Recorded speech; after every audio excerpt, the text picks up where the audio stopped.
അസ്സലാമുഅലൈക്കും. SSF സംസ്ഥാന സാഹിത്യോത്സവിലാണല്ലോ നമ്മൾ ഇപ്പോൾ ഒരുമിച്ച് കൂടിയിരിക്കുന്നത്. മൂക്കിന്റെ താഴെ താടിയും വായയുടെ അടിയിൽ മീശയും വന്ന എന്നെ പോലുള്ള വയസ്സന്മാരുടെ ജോലി നിങ്ങളെ പോലുള്ള കുട്ടികൾക്ക് കഥ പറഞ്ഞു തരുക എന്നതാണ്. അതുകൊണ്ട് ഈ ഇക്ക നിങ്ങൾക്കൊരു കഥ പറഞ്ഞു തരട്ടെ. കഥയുടെ പേര് സ്വർഗമാണ് എന്റെ പാഠശാല. പണ്ട് കാലചക്രം പിന്നോട്ട് കറക്കിയാൽ ഞാൻ 1ാം ക്ലാസ്സിലാവുന്നതിന്റെ മുമ്പ് മൈ ഹൗസ് ഈസ് ഇന്തൽ പാടം, അതായത് എന്റെ വീട് ഒരു പാടത്തിന്റെ അടുത്താണ്. ആ പാടത്തിന്റെ വരമ്പിലൂടെ എന്റെ ഇത്തയുടെ ഉസ്താദ് എന്നും മദ്രസ വിട്ടു പോകുമായിരുന്നു. ഉസ്താദിനെ കണ്ടാലുടൻ എന്റെ ഉമ്മ അങ്ങനെ പേടിപ്പിക്കാൻ തുടങ്ങും. കാരണം എനിക്ക് പെരുത്ത ബുദ്ധിയാണ്. ഞാൻ എന്തു ചെയ്താലും എന്റെ കുടിക്കാർക്ക് ഞാൻ പോക്കിരിയ. നിങ്ങൾ കരുതുന്ന പോലെ ഉമ്മ പറഞ്ഞതനുസരിക്കുന്ന ഒരു ചീത്ത ശീലവും എനിക്കില്ലട്ടോ. ഇത്ത വല്ല ചെടിയും നട്ടുപിടിപ്പിക്കും. ഞാനതിന് വരുമെന്നോ എന്ന് ദിവസവും നോക്കൂ. പിന്നെ പറയണോ, കച്ചറോട് കച്ചറ. അപ്പോഴല്ലേ എന്റെ പുന്നാരുമ്മാന്റെ ഒരു ഡയലോഗ്, മര്യാദയ്ക്കിരുന്നോ ഇല്ലെങ്കിൽ എന്നെ മദ്രസയിൽ ചേർക്കും.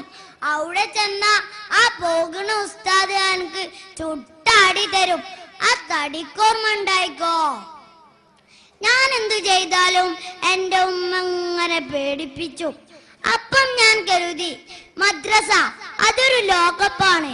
അതിലെ ഉസ്താദുമാർ ഉരുട്ടൽ വീരന്മാരായ പോലീസുകാരും.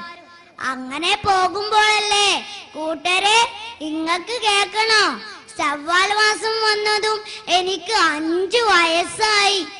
6 നോമ്പും കഴിഞ്ഞ് മദ്രസ തുറക്കുന്ന ദിവസം, എന്നെ പോലുള്ള ഇക്കമാരെ മദ്രസയിൽ ചേർക്കുന്ന ദിവസം, ബദിരീങ്ങളെ എന്റെ അപ്പച്ചി വലിയൊരു പാക്ക് ബിസ്ക്കറ്റ് ഒരു കയ്യിലും മറ്റേ കൈ കൊണ്ട് എന്റെ ബടിയും പിടിച്ചുകൊണ്ട് ഇതാ പോണ്. എവിടെന്നറിയാമോ? ആ കോത്താമ്പി ഉസ്താദിന്റെ മദ്രസക്ക്. എങ്ങനെ ഉണ്ടാവും സുഹൃത്തുക്കളെ? മദ്രസയിലെത്തി നേരെ ഓഫീസ് മുറി കണ്ട് കേറി. എന്റെ റബ്ബേ, അപ്പം കണ്ട ഒരു കാഴ്ച, നമ്മളെ നായകൻ ഉസ്താദ് ഇങ്ങനെ ഇരിക്കണ്. ഉസ്താദിനെ അടുത്തേക്ക് വിളിച്ചു. അപ്പന്റെ പടിന്ന് തൊടണ്ടീനി. ഇന്ത്യപ്പാട്ടത്തെ മുട്ടൊന്നും എന്തും ആകൂല, അജാതി മുട്ടേനി. ഉസ്താദിന്റെ കൈനാട് പിടിച്ചു. എന്നിട്ട് ചോദിച്ചു, എന്താ മോന്റെ പേര്? ഞാൻ ബെല്ലെ പറഞ്ഞു, ആദിൽ. അപ്പന്റെ ഒരവസ്ഥ നിങ്ങൾക്ക് കേൾക്കണോ? 1നാണോ 2നാണോ മുട്ടിയതെന്നറിയില്ല. കണ്ണൊക്കെ ആകപ്പാടൊരു പുകട്ടുമൂടല്. ഉസ്താദിനെ മെല്ലങ്ങനെ തലോടി കുറെ വിശേഷങ്ങൾ ചോദിച്ചു. അപ്പന്റെ പേടി കുറച്ച് ഇങ്ങനെ മാറി വന്നു. 1ാം ക്ലാസ്സിൽ ചേർന്നപ്പോഴല്ലേ രസം. അവിടെ ചൂരലും ഇല്ല, അടിപ്പരിപാടിയില്ല, പിന്നെ പാട്ടും പഠിപ്പും കഥയും കവിതയും കളിയും ചിരിയും. എന്താ രസം! 1ാം ക്ലാസ്സിലെ ഉസ്താദിന് ഞങ്ങളെ ഭയങ്കര ഇഷ്ടാ. നിങ്ങക്ക് കേൾക്കണോ പടപ്പാളെ? ഞങ്ങളെ പാടവരമ്പിലൂടെ പോകുന്ന ആ ഭയങ്കര ജന്തുല്ലേ, എന്റെ ഉസ്താദ്. ആ ഉസ്താദാണ് ഞങ്ങളെ 1ത്തെ ഉസ്താദ്. കുഞ്ഞോളെന്നേ കുഞ്ഞുങ്ങളെ വിളിക്കല്. ഇപ്പം വെള്ളിയാഴ്ച വരുന്നതേ എനിക്ക് ഇഷ്ടല്ല. കാരണം അന്ന് മദ്രസയില്ലല്ലോ.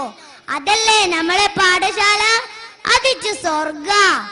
അതുകൊണ്ട് ഈ കഥ കേട്ട ഒരാളും ഉസ്താദുമാർ തല്ലും മദ്രസയിൽ ചേർക്കുമെന്നും ഒക്കെ പറഞ്ഞുകൊണ്ട് കുട്ടികളെ നിലക്ക് നിർത്തരുത്. എന്താ മനുഷ്യന്മാരെ, സ്വർഗമല്ലേ എന്റെ പാഠശാല. അസ്സലാമുഅലൈക്കും. ലോകപ്രവാചക തിരുനബിയേ സയ്യിദേ